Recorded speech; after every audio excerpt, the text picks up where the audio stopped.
Welcome to Idiot Diary powered by Ambition Software. This is a C programming tutorial series. In the last video, we have discussed some problems based on the decision making. In this video, we will discuss some more problems based on the decision making. So today, we will start with the program which checks that a year is a leap year or not. A year is a leap year if it is divisible by 4. Otherwise, it's not a leap year. But what about the centuries? Because each century is divisible by 4. So to check the century is a leap year or not, we need to check the century with 400. If century is divisible by 400, then it is a leap year, otherwise not. Let's create the program to understand more.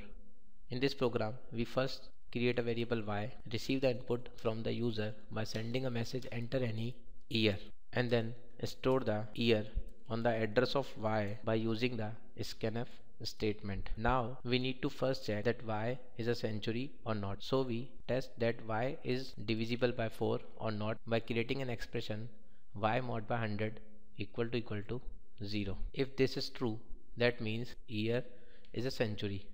Now we need to check that year is divisible by 400 also. If year is divisible by 400, then it is a leap year. Otherwise, it is not a leap year. Now, if year is not a century, then we need to check the year directly with the 4, and if year is divisible by 4, then it is a leap year. Otherwise, it is not a leap year. So, to check the program, compile and run the program. Here you see that the output screen appears with the message enter any year. Now first we check a century 1600. You see that 1600 is a leap year. Let's see how this is calculated. First, year is checked with 100. If year is divisible by 100, then it is checked with 400. If it is divisible by 400, then this is a leap year. Here year is 1600, so it is divisible by 100 as well as the 400 also, so it is a leap year, and leap year gets printed. Now again check the program with one more value, and now we enter 1800. You see that 1800 is not a leap year. How this is calculated? Let's again check. 1800 is not mod by 100, so 1800 is mod by 100, but it is not mod by 400, so the message appear 1800 is not a leap year. Again check the program with a new value, that is 1996. Here you see that first 1996 is checked with 100. It is not divisible by 100. So we come to this condition y is mod by 4, and then 1996 is divisible by 4. So the message appear 1996 is a leap year. We can improve this program by using the logical operator. So we remove this code and try again by using the logical operator. First we check that the year is divisible by 100, and if year is divisible by 100, then we want to check that year is also divisible by 400. If this condition is true, then year is leap year, or if year is divisible by 4, then year is a leap year. So we print the message that this is leap year. Otherwise we print the message that this is not a leap year. Now compile and run the program to check the output. Here you see that the output screen appear with the message enter any year, and we try with an year 1600. Here you see that 1600 is a leap year.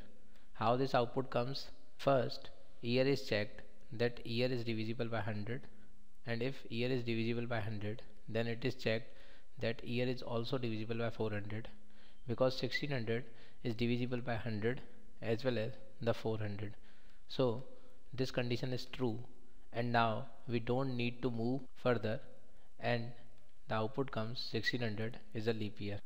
We again run this program to check with one more value. Now we enter that 1996. How this output comes? Here we try to check.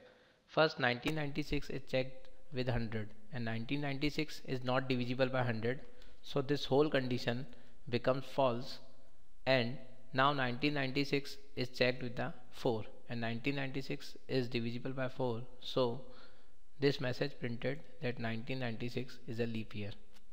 Now again compile and run the program with one more value, that is 1800, and you see that 1800 is a leap year. But as you see in the previous program, 1800 is not a leap year. So what's the problem in this program?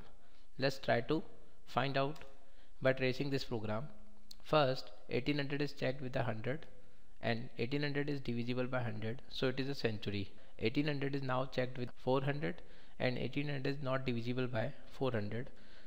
So this whole condition becomes false. This means that 1800 is a century but not a leap year. And because this condition is combined with the OR operator, so OR operator evaluates until it finds a true condition. So again it checks with the 4 and 1800 is divisible by 4, so the output printed here that 1800 is a leap year. If you try to find the problem in this program, you see that you can reach at the second condition y mod by 4 in two cases. In the first case, when year is not a century, you reach at this condition and this is perfectly alright. And in the second case, you reach in the second condition when year is a century but not divisible by 400. In this case, this is wrong. So this second condition should only execute when year is not a century. So we add one more condition with this, that year is not divisible by 100, then it should be checked with 4. Now compile and run the program to check the output, and now when you enter the 1800, you see the output 1800 is not a leap year. How this comes? You can see here. First, 1800 is a century but not divisible by 400. So you come to the next condition. In the next condition, you see that 1800 is divisible by 100, so this condition is false, and you come to the else part and message printed that 1800 is not a leap year. You can also improve this program, as you know that if a number is divisible by 400, then it is also divisible by 100. So in this program you can remove this condition y mod by 100. Now this is a perfect program to check the leap year. In the next program, we want to generate a random number. To generate a random number, we first create a variable n, and a function rand is used to generate a random number. This function rand is defined in a file that is stdlib.h. So you need to include this file and try to print the value of n to see that what is the random number is generated. Compile and run the program. You see that random number generated is 41. If you again run this program, you get the same random number, that is 41. Again run the program, you get the same random number. As you see that the rand function generates the same random number on different times. To generate different numbers, you need to use a function srand before the rand function and supply a seed value. Seed value is a initial value which is used to generate a random number. If you supply the seed value is 100 and compile and run the program, you see that a different number is generated, that is 365.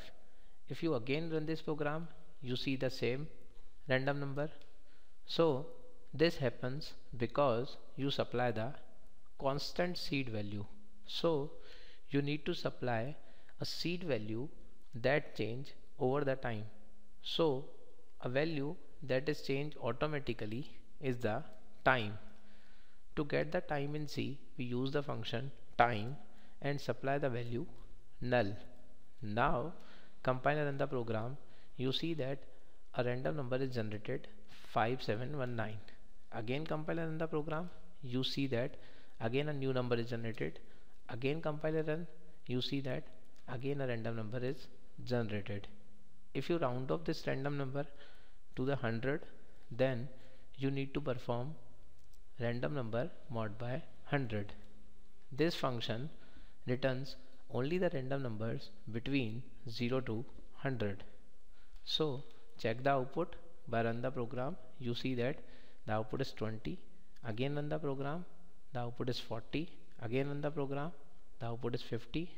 In this way you can generate the random number. In the next program, we want to design a simple subtraction quiz. In this program, we generate two random numbers between 1 to 100 and then ask the question that what is first number minus second number. If user is correct, then print the message that you are correct. If user is wrong, then print the message you are wrong, and suggest the correct answer. So start this program by taking two variables a and b and then generate two numbers by using the rand function. But to generate different rand number, we first use the srand function with the time and then generate two random number by using rand function, because these numbers should be between 0 to 100, so mod by 100. Now check that if first number is less than the second number, then swap them, because we want to create a simple subtraction quiz and want that the answer should be always positive. So if first number is less than the second number, so swap them. Now ask the question from the user that what is this minus this, and first this is replaced by a and second this is replaced by b.